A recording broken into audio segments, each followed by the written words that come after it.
اعوذ باللہ من الشیطان الرجیم بسم اللہ الرحمن الرحیم والذین هاجروا فی اللہ من بعد ما ظلموا لنبوئنہم فی الدنیا حسنہ وَلَأَجْرُ الْآخِرَةِ أَكْبَرُ لَوْ كَانُوا يَعْلَمُونَ الَّذِينَ صَبَرُوا وَعَلَى رَبِّهِمْ يَتَوَكَّلُونَ وَمَا أَرْسَلْنَا مِن قَبْلِكَ إِلَّا رِجَالًا نُوحِي إِلَيْهِمْ فَاسْأَلُوا أَهْلَ الذِّكْرِ إِن كُنتُمْ لَا تَعْلَمُونَ بِالْبَيِّنَاتِ وَالزُّبُرِ وَأَنزَلْنَا إِلَيْكَ الذِّكْرَ لِتُبَيِّنَ لِلنَّاسِ مَا نُزِّلَ إِلَيْهِمْ وَلَعَلَّهُمْ يَتَفَكَّرُونَ صدق اللہ العظیم۔ بزرگوں، پیارے بھائیوں، گفتگو ہماری چل رہی تھی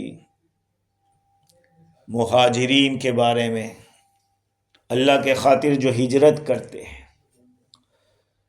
اصل میں ہجرت کہتے ہیں وطن کو چھوڑنا، وطن کو چھوڑنا۔ آپ کس مقصد کے لیے کر رہے ہیں، چھوڑ رہے ہیں، اس لحاظ سے ہجرت کی کئی قسمیں بن جاتی ہے۔ چنانچہ حدیث شریف میں المہاجر من ہجر ما نہی اللہ عنہ، اصل مہاجر تو وہ ہے کہ جو چھوڑ دے ان اعمال کو جس سے شریعت نے روکا ہے، اللہ تعالیٰ نے روکا ہے، ان چیزوں کو چھوڑ دینا، یہ سب سے بڑی ہجرت ہے۔ اللہ تعالیٰ نے اوپر کی آیات میں ہجرت کرنے والوں کے لیے دو وعدے کیے ہیں، ایک دنیا کا وعدہ ہے، ایک آخرت کا وعدہ ہے۔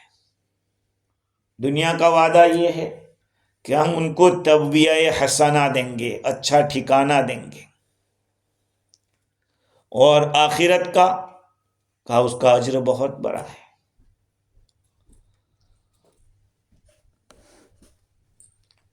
تو دنیا میں اچھا ٹھکانے کے اندر بہت ساری چیزیں داخل ہو جاتی ہیں،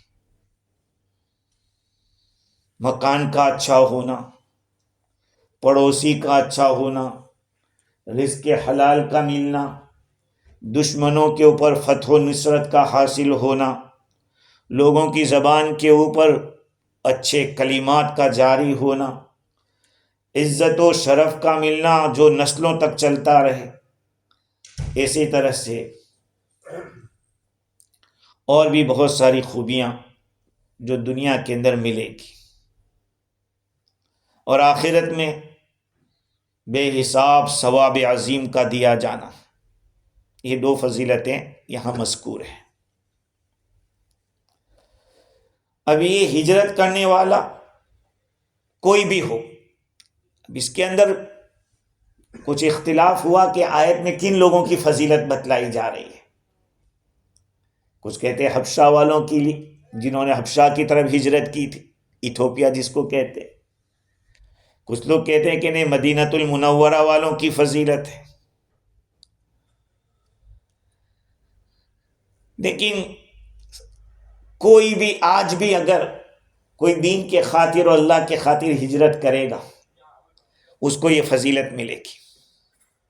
یہ الگ بات ہے کہ وہ مہاجر تھے، وہ الگ تھے، ان کا درجہ الگ ہے، لیکن آج بھی ہجرت کا ثواب ملے گا۔ مفتی شفیع صاحب رحمۃ اللہ علیہ نے لکھا ہے کہ اللہ تعالیٰ کے لیے وطن کو چھوڑنا اسلام میں ایک بہت بڑی طاعت اور عبادت ہے۔ حدیث میں الہجرت تہدم ما کان قبلہا، اسلام ہجرت سے پہلے جو کچھ گناہ ہوئے ہیں ہجرت کرنے کی وجہ سے معاف ہو جاتے ہیں، چھوٹے گناہ، صغیرہ گناہ۔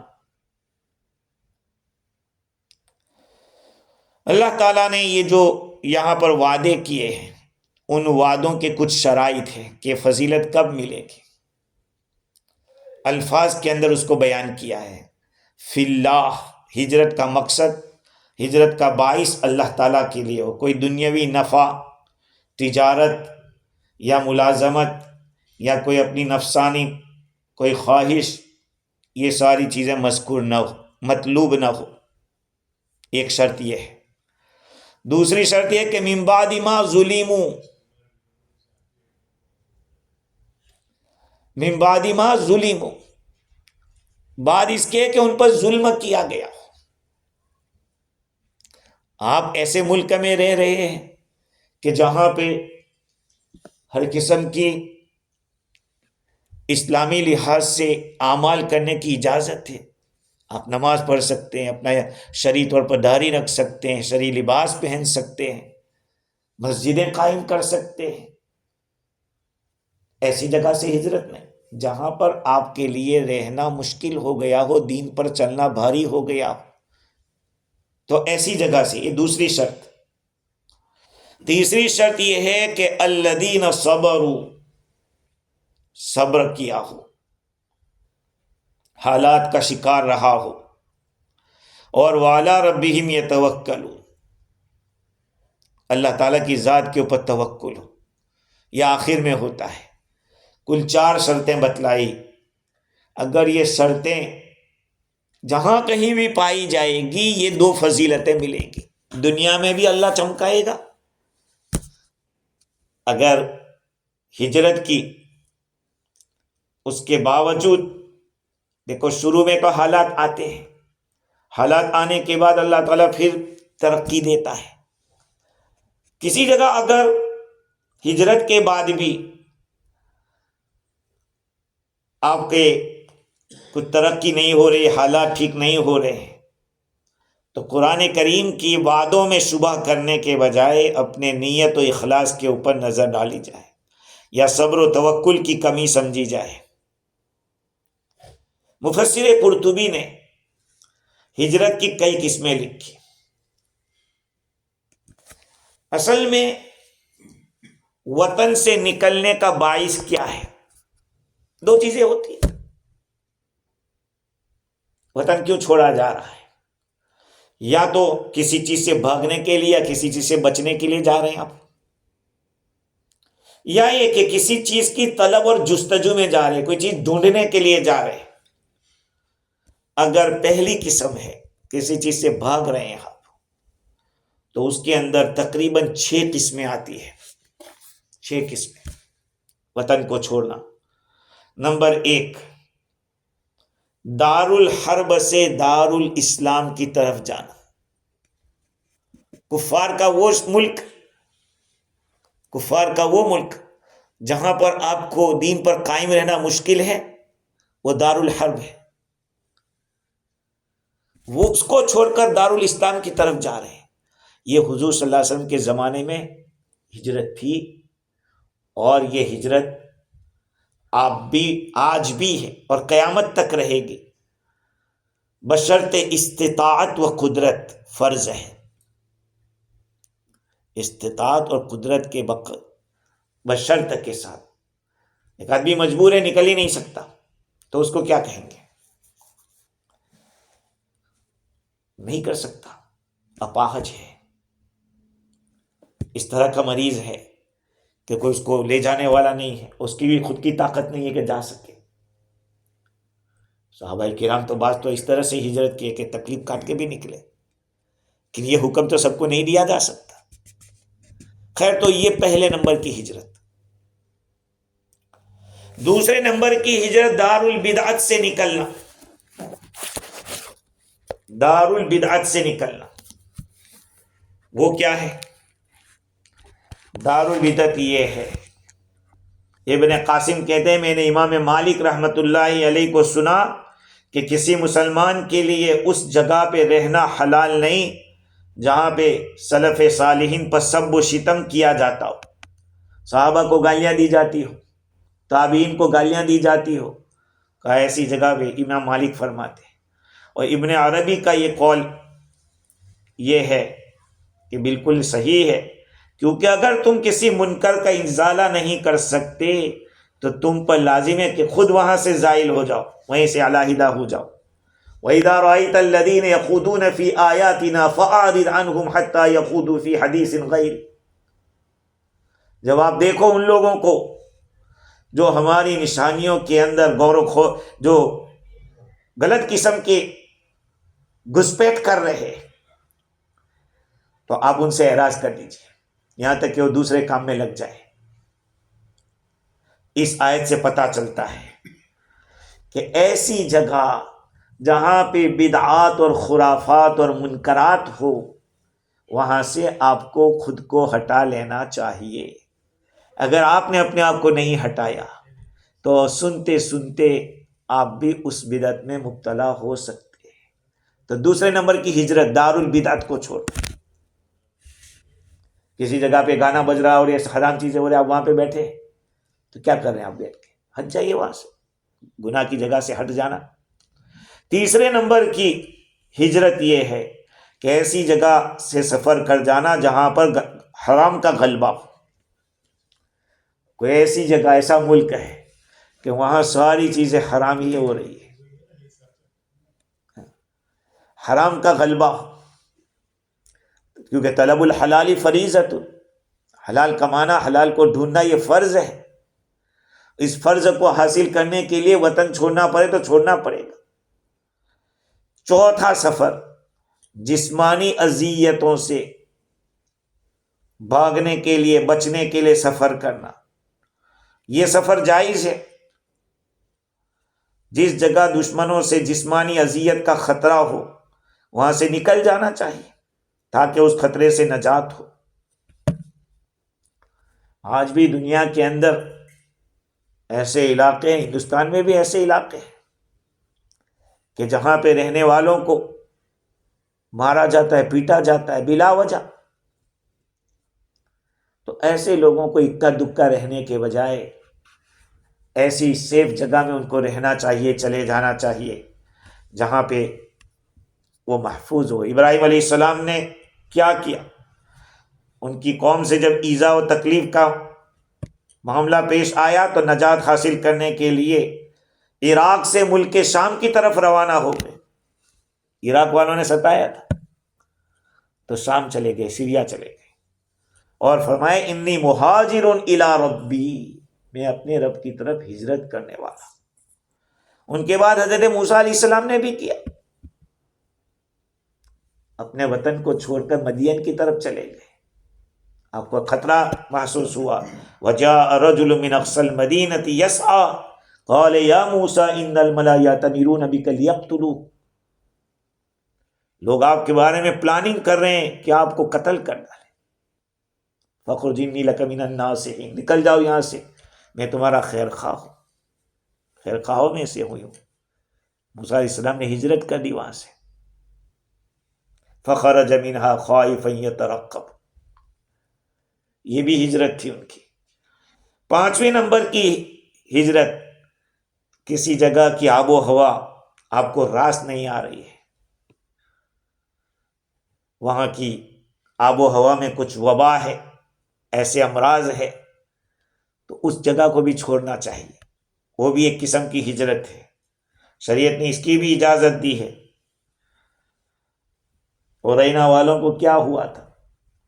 عرینہ، وہاں رہ کے رہنے والوں کو عرنیین کہتے تھے۔ وہ اسلام میں داخل ہونے کی انہوں نے اظہار تو کیا مدینہ منورہ میں، لیکن وہاں کی آب و ہوا ان کو راس نہیں آئی، پیٹ موٹے موٹے ہو گئے، بدن پیلے پیلے ہو گئے۔ اللہ کے رسول صاحب نے فرمایا کہ تم یہاں سے نکل جاؤ، فلانی جگہ پہ رہو، اور وہاں جو اونٹ چڑھتے ہیں ان کا دودھ پیو، ان کا پیشاب ملو۔ بعد میں تو پیشاب پینے کا بھی ہے، یہیں سے تو مسئلہ آ گیا، کسی جانور کا گوشت کھایا جاتا ہے، اس کا پیشاب ناپاک ہے یا کیا ہے، اور کتنا معاف ہے، نجاست غلیظہ نہیں ہے، خفیفہ ہے، کیوں ہے، یہ سب باتیں اس میں آتی ہے۔ پھر تو ان لوگوں کو یہ کہا گیا تھا کہ ان کو، لیکن وہ بھی اتنے تازے ہو گئے کہ وہاں جو چروائے تھے ان کو مار پیٹ کے قتل کر کے سارے اونٹ لے کے بھاگ گئے، اتنے مضبوط ہو گئے۔ حضور نے پکڑوائے، خوب ٹھکائی کی، ان کو بھی اچھی طرح سے سزا دی۔ تو یہ آپ صلی اللہ علیہ وسلم نے ان لوگوں کو باہر نکالا تھا۔ حضرت عمر رضی اللہ تعالیٰ عنہ نے حضرت ابو عبیدہ رضی اللہ عنہ کو حکم بھیجا کہ دارالخلافہ اردن سے منتقل ہو کے کسی اونچی جگہ پر چلے جائے جہاں آب و ہوا خراب نہ ہو۔ لیکن اس وقت جب کسی مکان، کسی جگہ پہ طاعون کی مصیبت ہو، طاعون پھیلا ہوا ہے، پلیگ جس کو کہتے ہیں، تو حدیث میں تو یہ آیا کہ جو باہر والا ہے وہ وہاں گھسے نہیں، اور وہاں والا ہے وہ باہر جاوے نہیں۔ جہاں پر پلیگ کی بیماری، طاعون کی بیماری ہو تو یہی حکم ہے، کووڈ سمجھ لو، ہاں، کہ جہاں لگا ہے کووڈ کا وہاں مت جاؤ، اور جو کووڈ والا ہے وہ باہر نہ جاوے، اس لیے کہ ہونے والا تو وہی جو اللہ تعالیٰ نے لکھا ہے۔ لیکن اگر کوئی آدمی باہر کا اندر آیا اور مر گیا تو کہے گا دیکھا میں وہ گیا تو مر گیا، اور اگر اندر والا باہر گیا تو چونکہ اس کے اندر جراثیم سرایت کر گئے، ہو سکتا ہے خود تو مرے، اس کا لکھا ہو تو دوسروں کو بھی مصیبت میں ڈال لے، کہا تو وہیں پر رہے، تیری زندگی ہوگی تو تو وہاں رہ کر بھی بچ جائے گا۔ تو یہ جو 6 قسمیں ہیں،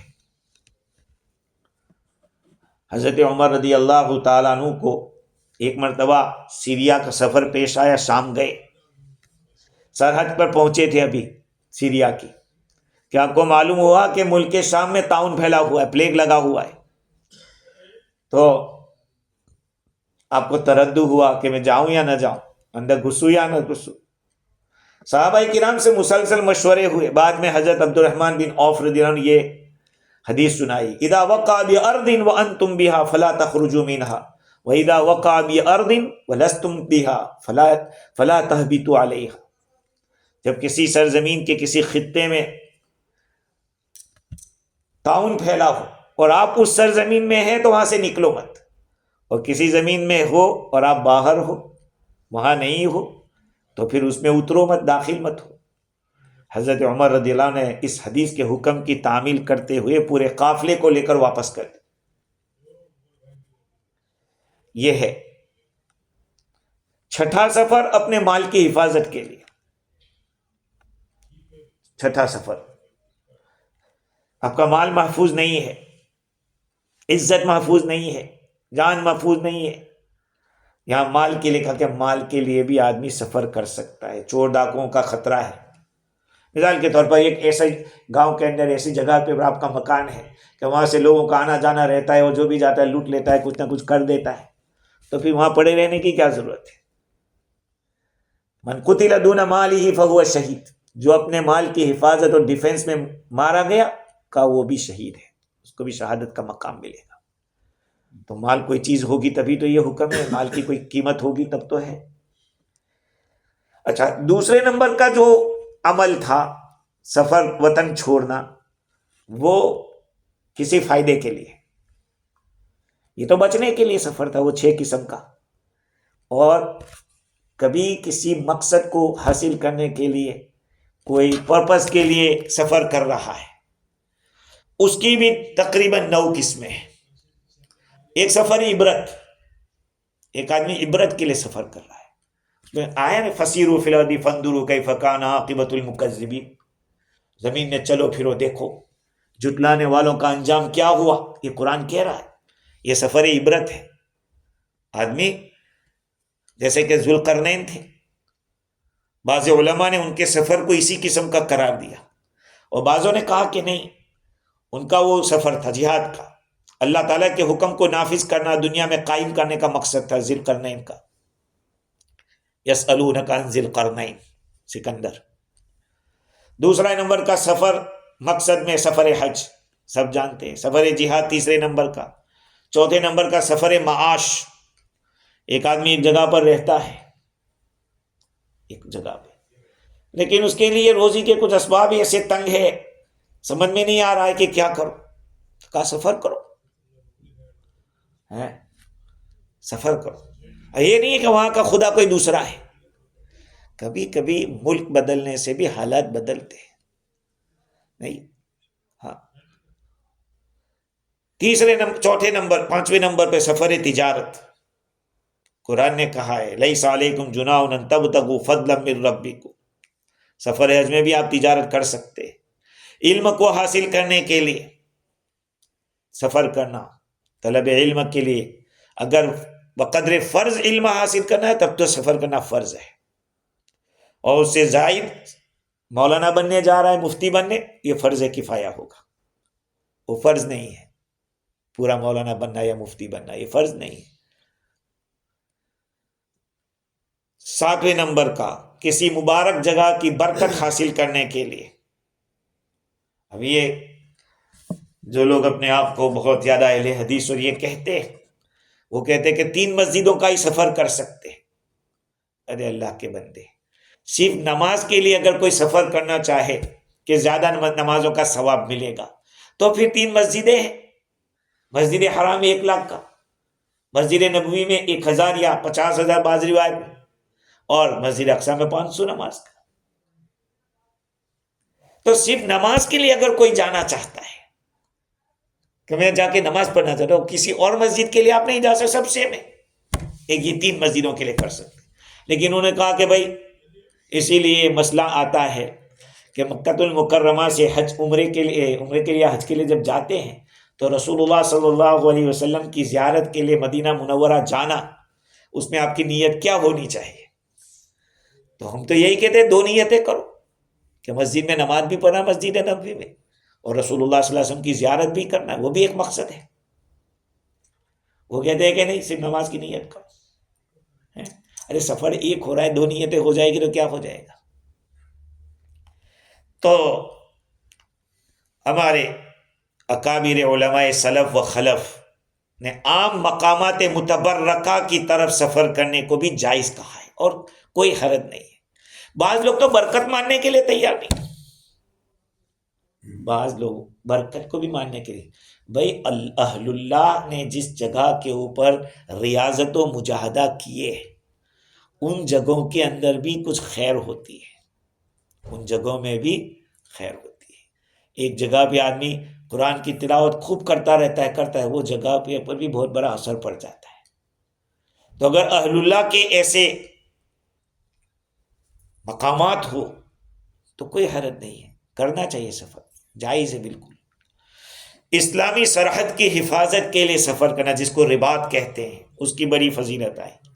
اور 9ویں قسم ہے اپنے عزیز و اقربا رشتہ داروں سے ملاقات کے لیے سفر کرنا. تو یہ 3 سفر، یہ 9واں سفر بھی جائز ہے. رشتہ دار کو ملنے کے لیے آپ فیجی جا رہے ہیں، پاکستان، انڈیا جا رہے ہیں، اپنے رشتہ داروں کو، حدیث میں بڑی فضیلت آئی. رشتہ دار نہ ہو اور دوست ہو، اور دوستی خالص اللہ کے لیے ہو، اس میں بھی دعائیں فرشتوں کی طرف سے ثابت ہے روایتوں کے اندر. تو یہ 9 قسم کے سفر ہیں. جہاد میں آ گیا، وہ جہاد آ گیا، جہاد میں آ گیا، جہاد میں آ گیا، کیونکہ جہاد کا مقصد ہی وہی ہے، امر بالمعروف نہی عن المنکر، اللہ کے حکم کو نافذ کرنا، جیسے کہ ذوالقرنین نے کیا تھا. اس لیے تبلیغ والے بھی جو سفر کرے وہ غلط نہیں ہے، وہ سفر دین کے خاطر ہی ہے. یہ تو الگ ہے کہ یہ لوگ بیچارے علم کے بہت شوقین نہیں رہے ہیں، اس لیے علم کی نیت نہیں کرتے، ورنہ طلب علم کی بھی اگر نیت کر لیں تو اس کا بھی ان کو ثواب ملے گا. باقی عامتاً آج ایک ہی مقصد ہوتا ہے، خروج فقط. تو وہ بھی مہاجر اور انصار کہلائیں گے. ہم لوگ کہیں جائے تو وہ بھی مہاجر کہلائیں گے. ظاہری بات ہے، دیکھو ہجرت اور نصرت کا جو وہ مقام ہے وہ تو مل ہی نہیں سکتا، کبھی نہیں مل سکتا. یہ پہلی بات تو یہ ہے کہ اس کام کو حضور اکرم صلی اللہ علیہ وسلم کے زمانے کے کام سے بہت دور کا ایک واسطہ ہے، صرف دور کا ایک واسطہ ہے. ہاں، نبی صلی اللہ علیہ وسلم نے اس طرح کبھی چلہ نہیں دیا، کبھی سال نہیں دیا، کبھی 4 مہینے حضور نے نہیں دیے. اب حضور نے جہاد کیا، تلوار لے کر نکلے.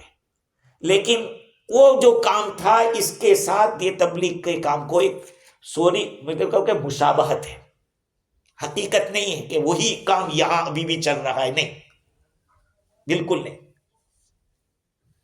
وہ نہج الگ تھا، یہ نہج الگ ہے، وہ سفر غیروں کے پاس تھا، یہ اپنوں ہی کو اس کے لیے کر رہے ہیں۔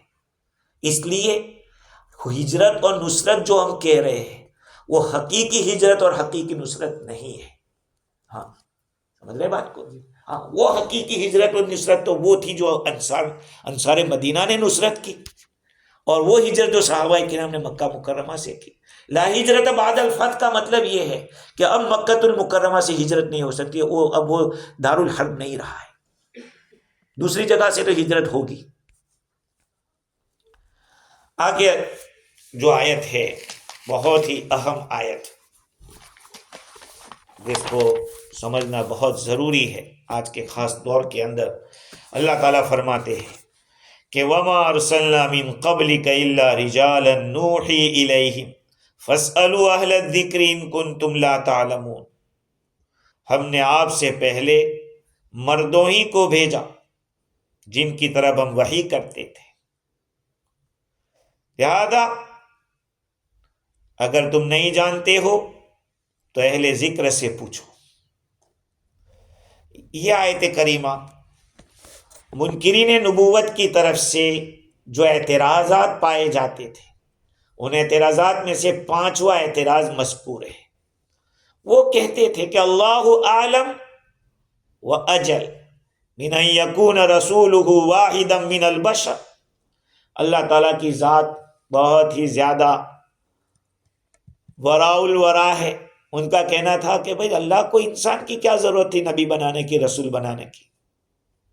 اگر اللہ تعالیٰ بھیجتا تو کسی فرشتے کو بھیجتا رسول بنا کے، انسان کو کیوں بھیجتا؟ انسان کبھی نبی ہو ہی نہیں سکتا، رسول ہو ہی نہیں سکتا۔ ان کا اعتراض یہ تھا۔ وَقَالُوا لَوْلَا أُنزِلَ عَلَيْهِ مَلَكٌ، سورہ انعام کے اندر ان لوگوں کا یہ قول مذکور ہے کہ وہ کہتے تھے کہ ان کے پاس کوئی فرشتہ کیوں نہیں آتا ہے۔ وَقَالُوا لَوْلَا أُنزِلَ عَلَيْهِ مَلَكٌ، ان کے پاس اترتا کیوں نہیں فرشتہ؟ وہ دیکھنا چاہتے تھے کہ ہم کو فرشتہ دکھا دو۔ یہ اللہ تعالیٰ کا اصول ہے، روز اول سے اللہ تعالیٰ کی عادت ہے کہ نبی، نبوت اور رسالت اللہ تعالیٰ نے حضرت انسان ہی کے اندر رکھی۔ کوئی جنات بھی نبی نہیں ہوا ہے، جناتوں کے نبی بھی انسان ہی رہے۔ حضور اکرم صلی اللہ علیہ وسلم جن و بشر کے نبی تھے۔ مرد نبی ہوئے، مطلب یہ کہ عورت کوئی نبیہ نہیں ہوئی، ایک بات۔ کوئی بچہ نبی نہیں ہوا، یہ دوسری بات۔ رجال وما ارسلنا من قبلک الا رجالا نوحی الیہم۔ حضرت مریم علیہ السلام کے بارے میں قرآن میں کہا کہ وَأَوْحَيْنَا إِلَىٰ أُمِّ مُوسَىٰ أَنْ أَرْضِعِيهِ، ہم نے وحی بھیجی موسیٰ علیہ السلام کی ماں کی طرف۔ مریم کہ نہیں، یہ حضرت موسیٰ علیہ السلام کی والدہ کی بات ہے۔ وحی بھیجی کہ بچے کو دودھ پلا دو۔ تو وہ وحی کیا تھی؟ وحی اشارے خفیہ کو کہتے، وہ الہام کے معنی میں ہے۔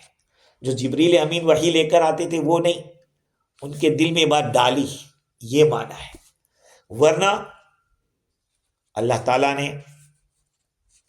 بعض جانوروں کے بارے میں بھی فرمایا وَأَوْحَىٰ رَبُّكَ إِلَى النَّحْلِ أَنِ اتَّخِذِي مِنَ الْجِبَالِ بُيُوتًا وَمِنَ الشَّجَرِ وَمِمَّا يَعْرِشُونَ۔ وَأَوْحَىٰ رَبُّكَ، تیرے رب نے وحی بھیجی نحل، ہنی بی کی طرف، شہد مکھی کی طرف، کہ تو اپنے گھر درختوں میں، پہاڑوں میں درختوں میں ایسی جگہوں پہ بنا اور رس چوس اور اس سے شہد بنا۔ یہ ساری چیزیں اللہ تعالیٰ نے ان کو، تو وحی کا مطلب وہاں بھی یہ نہیں ہے۔ وحی کا مطلب ہے کہ اللہ تعالیٰ اس کے دل میں ڈالا، یا اس کو اللہ تعالیٰ نے توفیق دی، اس کو الہام کیا۔ اس لفظ سے یہ تھوڑی کہہ دیں گے کہ نعوذ باللہ شہد مکھی بھی نبیہ ہو گئی، کوئی عورت نبیہ نہیں ہوئی، کوئی بچہ نبی نہیں ہوا۔ اب پھر سوال ہو سکتا ہے کہ بچہ نبی نہیں ہوا تو حضرت عیسیٰ علیہ السلام کو کیسے؟ کہا وہ نبی، وہ وحی نہیں تھی۔ وحی تو اکثر و بیشتر 40 سال کے بعد دی گئی ہے، یہ ہے کہ آدمی پختہ عمر کے بعد۔ تو اس آیت کریمہ میں اللہ سبحانہ و تعالیٰ نے یہ بتلایا کہ ہم نے پہلے سے ہی نبوت ہم نے مردوں کو بھیجا ہے نبی بنا کر. اس کی تشریح کے اندر قاضی نے لکھا ہے، ابو علی جبائی کا کہنا یہ کہ اس آیت کا مطلب یہ ہے کہ اللہ تعالیٰ نے نبیوں کی طرف جس کسی فرشتے کو بھیجا بھی تو فرشتہ بھی مردوں کی شکل میں ہی آیا. ہاں، لیکن ضروری نہیں ہے کہ انسان کی شکل میں ہی آئے، مرد کی شکل میں ہی آئے. اور ابو علی جبائی کی اس بات کو سمجھانے کے لیے قاضی نے یہ کہا کہ ان کا مقصد یہ ہے کہ جو بھی فرشتہ بھیجا جاتا نبیوں کی طرف ان کی امتوں کے سامنے تو وہ اسی طرح سے آتے، جیسے حضرت جبرائیل علیہ السلام حضور اکرم صلی اللہ علیہ وسلم کی خدمت میں دحیہ کلبی رضی اللہ تعالیٰ عنہ کی شکل میں آتے تھے. دحیہ کلبی کبھی تو ایسی شکل میں ہے کہ کوئی جانتا بھی نہیں، حدیث جبرائیل میں جیسے آتا ہے. اور حضور اکرم صلی اللہ علیہ وسلم نے جبریل امین کو ان کی اصلی شکل میں 2 دفعہ دیکھا. وَلَقَدْ رَآهُ نَزْلَةً أُخْرَى 2 دفعہ دیکھا اپنی ان کی اصلی شکل کے اندر. خیر، اس آیت کریمہ میں ایک بات تو یہ معلوم ہوئی کہ نبوت انسانوں میں ہی آئی ہے، اور دوسری بات کہ نبوت مردوں ہی کو ملی، عورتوں کو، بچوں کو، ان کو نہیں ملی. فرشتوں کو اللہ تعالیٰ نے قرآن پاک میں اللہ تعالیٰ فرماتے ہیں جاعل الملائکۃ رسلا اولی اجنحۃ مثنی وثلاث ورباع یزید فی الخلق ما یشاء ان اللہ علی کل شیء قدیر. یہ سورہ فاطر کے اندر ہے. اس کا کیا مطلب ہوگا؟ تو اس کا جواب یہ ہے کہ اللہ سبحانہ و تعالی انسانوں میں سے جس کو نبی بناتا تھا ان نبیوں کے پاس بھی میسیج لے جانے کے لیے فرشتوں کو بھیجتا تھا.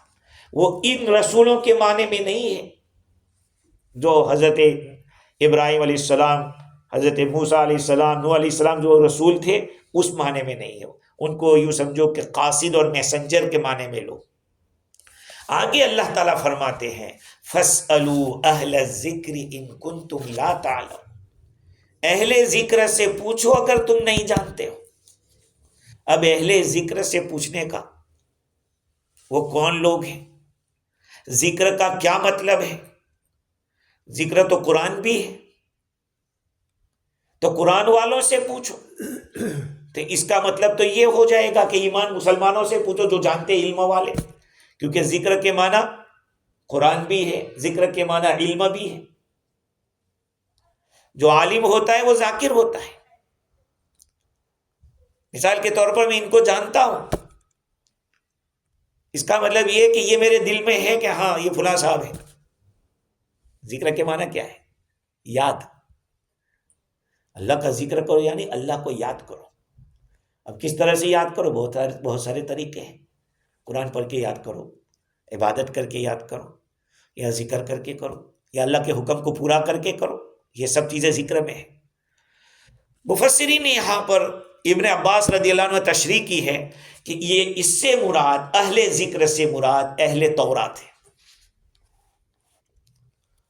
وَلَقَدْ كَتَبْنَا فِي الزَّبُورِ أَن مِن بَعْدِ الذِّكْرِ أَنَّ الْأَرْضَ يَرِثُهَا عِبَادِيَ الصَّالِحُونَ. ہم نے زبور کے اندر ذکر کے بعد لکھا، ذکر سے مراد تورات ہے، اس لیے کہ زبور بعد میں آئی ہے، تورات پہلے آئی.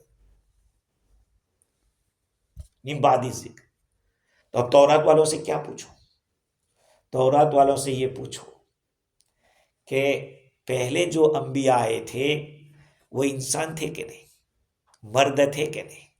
ان کو پوچھو اس لیے کہ وہ جانتے ہیں. یہ مکی آئے تھے، مکے میں نازل ہوئی ہے ہجرت سے پہلے. تو اب مکہ والوں سے کے سامنے بات ہو رہی ہے کہ جن کے پاس علم پہلے سے چلا آ رہا ہے، اہل کتاب خاص طور پہ یہودی لوگ، کہا ان کو جا کے پوچھو کہ نبوت مردوں میں آئی، انسانوں میں آئی کہ نہیں، وہ بتائیں گے آپ کو.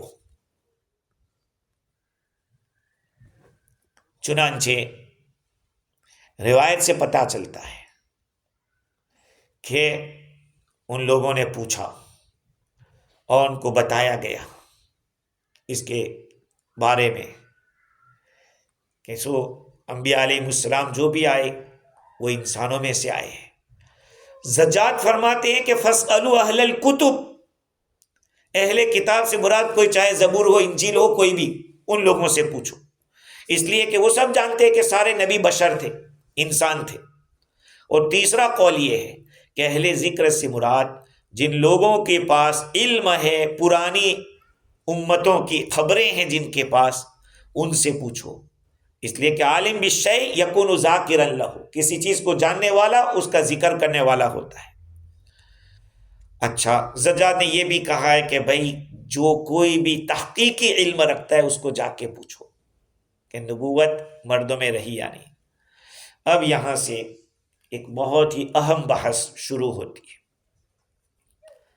وہ کیا ہے کہ جو نہیں جانتے وہ جاننے والوں سے پوچھے۔ فَاسْأَلُوا أَهْلَ الذِّكْرِ إِن كُنتُمْ لَا تَعْلَمُونَ، اگر نہیں جانتے تو جاننے والوں سے پوچھو۔ پوچھو مطلب یہ ہے۔ تو ائمہ مجتہدین وہ علماء جو اجتہاد کے درجے پہ پہنچے ہوئے تھے، ان لوگوں کا مسلک چل رہا ہے، ان کی تقلید جو مجتہد نہیں ہے ان پر واجب ہے۔ میں اس کے اوپر بعد میں آتا ہوں، اس سے پہلے ایک بات اور کہہ دوں۔ قرآن کہتا ہے کہ نہیں جانتے ہو تو اہل ذکر سے پوچھو۔ اس سے کچھ لوگوں نے یہ سمجھ لیا کہ قیاس نہیں کرنے کا، قیاس کرنے کا سمجھے گیس کرنا، یہ حکم فلاں جگہ ایسا ہے تو پھر یہاں بھی ایسا ہونا چاہیے۔ مثال کے طور پر بہت سارے نادان اور بے وقوف لوگ یہ سمجھتے ہیں کہ حضور صلی اللہ علیہ وسلم کے زمانے میں انشورنس نہیں تھا، اس لیے اس زمانے کے اندر انشورنس جائز، اس زمانے میں نہیں تھا، اس زمانے میں جائز۔ یہ کچھ لوگ سوچتے ہیں، کیا کہتے ہیں کہ بھئی قرآن اور حدیث سے ثابت کرو، کہ قیاس تو کر نہیں سکتے، کہ قیاس سے کچھ نہیں ہوتا، وہ یوں کہتے ہیں۔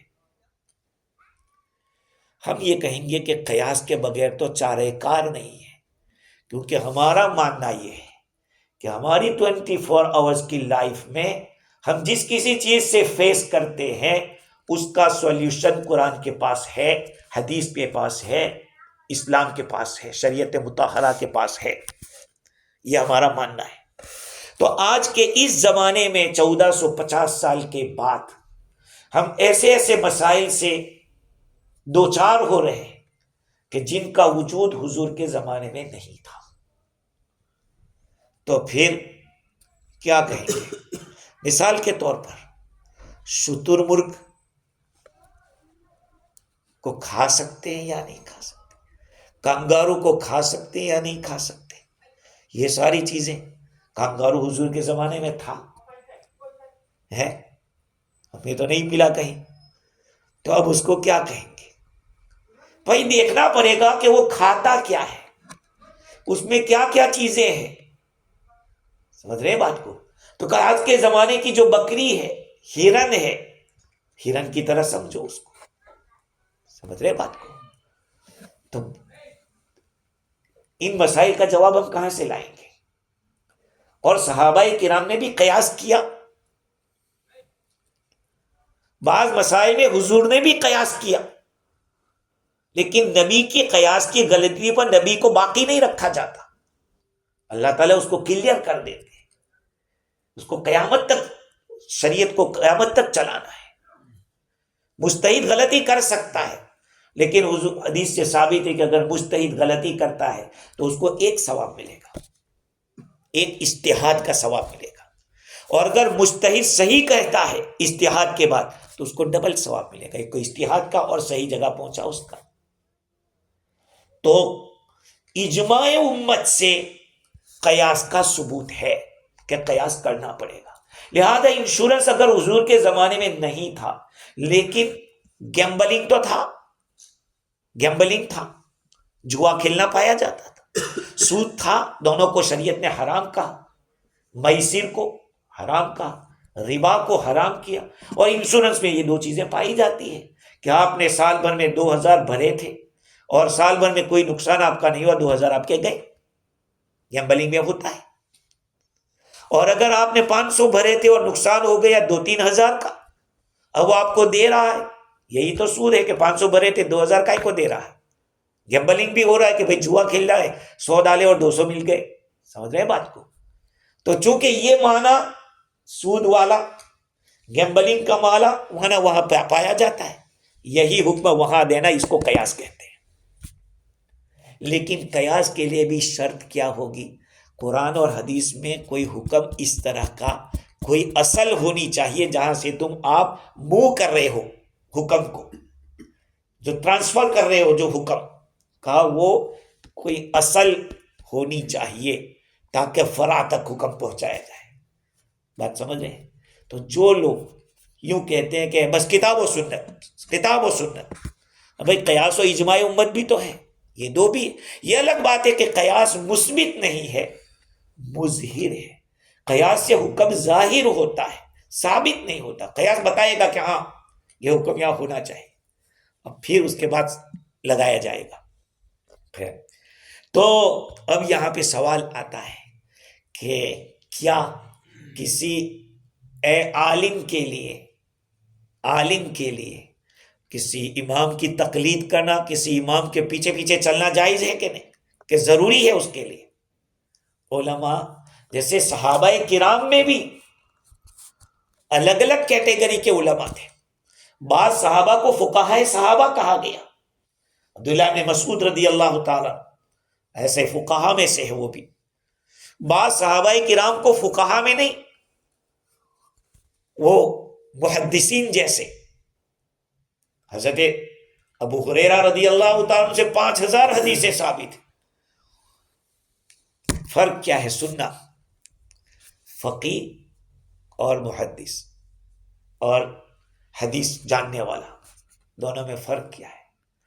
امام ابو یوسف رحمۃ اللہ علیہ کے استاذ نے ایک مرتبہ ان سے پوچھا، امام ابو یوسف رحمۃ اللہ علیہ سے، کہ ان کا نام یعقوب تھا، امام ابو یوسف رحمۃ اللہ کا نام یعقوب تھا. یعقوب، فلاں مسئلے میں آپ کی کیا رائے ہے؟ تو انہوں نے جواب دیا کہ یہ مسئلہ ایسا ہے. کہا یہ مسئلہ تم نے کہاں سے نکالا؟ کہا حضرت جو حدیث ہم نے آپ سے پڑھی تھی وہ فلاں حدیث سے یہ مسئلہ ثابت ہو رہا ہے. تو استاد نے کیا جواب دیا؟ نحن الصیادلہ وانتم الاطباء، we are pharmacist and you are doctor. کیا کہا؟ فارمیسی میں جو فارمیسسٹ ہوتا ہے وہ دوائی بنتی ہے، وہاں دوائی جانتا ہے کیا وہ صرف دوائی بنانے کا یہ اس کا کام کرے گا، یا فارمیسی دوائی لکھ دے گا، وہ دوائی لکھے گا وہ نکال کے دے گا، لیکن اس کو یہ پتا نہیں کہ یہ دوا کہاں لگے گی. کبھی کبھی ایسا ہوتا ہے کہ ڈاکٹر بھی غلطی کر جاتا ہے. ہمیں اپنے وائف کے نانا نے ایک بات سنائی ایک مرتبہ کہ وائف کی نانی بیمار تھی بہت زیادہ، تو ڈاکٹر کے پاس لے گئے، ڈاکٹر نے انجیکشن لکھ دیا. انجیکشن لکھ کر گئے تو فارمیسی کے پاس گئے تو کہا یہ کس نے انجیکشن لکھا ہے؟ کہا کیوں؟ کہا یہ انجیکشن اگر ابھی لگاؤ گے وہی ختم ہو جائے گا. کہا یہ دونوں انجیکشن ملیں گے تو پوائزن ہوگا. ڈاکٹر کے پاس کہا کہ یہ بہت بڑی غلطی ہو گئی میری، سدھارا پھر. سمجھ رہے؟ تو مجتہد کبھی غلطی کر سکتا ہے، ڈاکٹر بھی بھول کر سکتا ہے. سمجھ رہے بات کو؟ تو یہ بہت یوں کہیے کہ بہت امپورٹنٹ ٹاپک ہے، بہت امپورٹنٹ ٹاپک ہے. تقلید کیسے کہتے کس کو ہے؟ تقلید کس کو کہتے ہیں؟ تقلید کے معنی ہے کسی جاننے والے کے بھروسے پر کسی حکم کو شریعت کا حکم قرار دے کر عمل کرے، یہ تقلید ہے. ہم امام ابو حنیفہ رحمۃ اللہ علیہ کی بات کو کہا کہ ان کی بات مانتے ہیں، ان کی تقلید کریں. ہم ان کو نبی نہیں مانتے، ہاں کیوں؟ نعوذ باللہ ہم ان کو فالو کریں، اس کا مطلب یہ ہے کہ انہوں نے جو دین سمجھا ہے اور سمجھ کے امت کے سامنے رکھا ہے کہ ہم اس کے مطابق چل رہے ہیں. میں نے آپ کو پہلے بھی ایک قصہ سنایا تھا، آپ کو شاید یاد ہو نہ ہو. ایک عورت سے پوچھا گیا جب وہ کسی قاضی کے پاس فیصلہ کرانے کے لیے گئی، تو قاضی نے پوچھا کہ بتاؤ ہم قرآن کے مطابق آپ کا فیصلہ کریں یا امام شافعی رحمۃ اللہ علیہ کے قول کے مطابق؟ کہا امام شافعی کے قول کے مطابق وہ زیادہ قرآن سمجھے ہوں گے. کیا کہا؟ وہ زیادہ قرآن سمجھے ہوں گے اور دین زیادہ سمجھے ہوں گے، اس لیے کہ وہ تابعی تھے، تبع تابعی تھے، وہ تبع تابعی تھے. امام ابو حنیفہ رحمۃ اللہ علیہ اور امام مالک رحمۃ اللہ علیہ یہ دونوں تابعی تھے، ان کے صحابہ سے ملاقات ہے، اور یہ تبع تابعی تھے.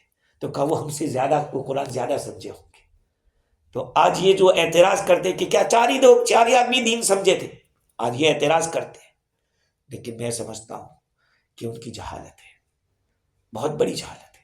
اس لیے کہ جو یوں کہتے ہیں کہ اماموں کو ماننے کی ضرورت نہیں، تو کس کو مانیں گے؟ تم عربی تو جانتے. خود امام بخاری رحمت اللہ علیہ کے بارے میں اختلاف ہے کہ وہ شافعی تھے یا مجتہد تھے. بہت سو نے ان کو مجتہد کہا ہے. اور امام مسلم شافعی، نسائی شافعی، طحاوی حنفی، امام رازی اتنا بڑا مفسر کا وہ شافعی، علامہ آلوسی بغدادی اتنا بڑا مفسر کا حنفی، ابن کثیر شافعی، ابو سعود حنفی. مطلب یہ ہے کہ اتنے بڑے علم والے بھی کسی نہ کسی امام کے پیچھے چلے. آج 15ویں صدی کا پینشن پہن کے نہ چہرے کا ٹھکانہ نہ ٹوپی کا ٹھکانہ، اور کہے گا کہ کون سی حدیث سے ثابت ہے.